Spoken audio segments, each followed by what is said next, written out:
Au Tchad, le vice-président du Conseil présidentiel libyen et le président du Conseil militaire de transition, Mahamad Idriss Déby, se sont rencontrés pour la première fois et à huis clos ce 27 août 2021. Dans les coulisses des échanges, N'Djamena a annoncé sa volonté de relancer l'accord quadripartite entre la Libye, le Soudan, le Niger et le Tchad. Signé en 2018, cet accord doit permettre la mise en application d'une force mixte pour la sécurisation des frontières. La sécurisation de la frontière tchado-libyenne est un véritable enjeu pour le Conseil militaire de transition tchadien.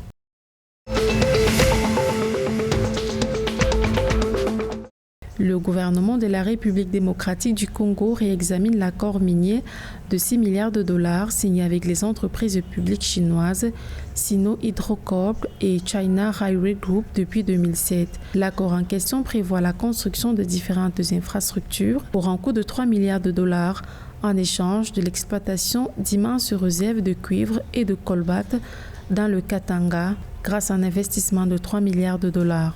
Le cuivre et le colbate, pour lesquels la République démocratique du Congo est l'un des grands fournisseurs mondiaux, sont en effet très demandés en raison de leur rôle dans la transition énergétique.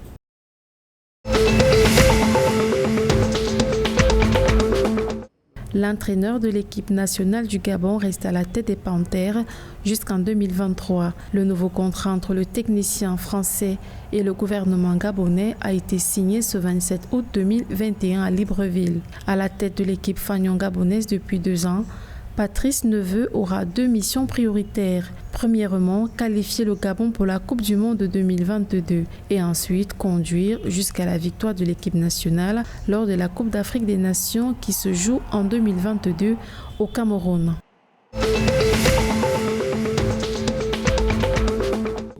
L'étude sur le positionnement stratégique de la filière fabrication des produits à base de céréales, rendue publique le 27 août 2021 à Douala, relève que le Cameroun a importé une cargaison totale de 860 000 tonnes de blé. Ces importations, qui ont coûté environ 150 milliards de francs CFA, sont en hausse de 30 000 tonnes en glissement annuel contre 900 000 tonnes d'importations projetées en début d'année par le ministère du Commerce et les opérateurs de la filière.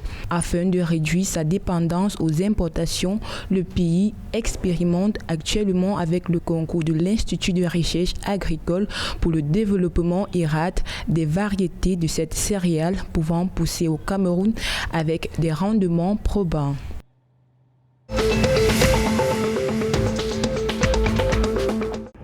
Les villes de Kinshasa et Brazzaville sont au bord de la pollution. Selon les autorités de la République démocratique du Congo, la situation est catastrophique. Plusieurs rivières des provinces du Kasai et du Kwilu constituent un danger pour l'écosystème.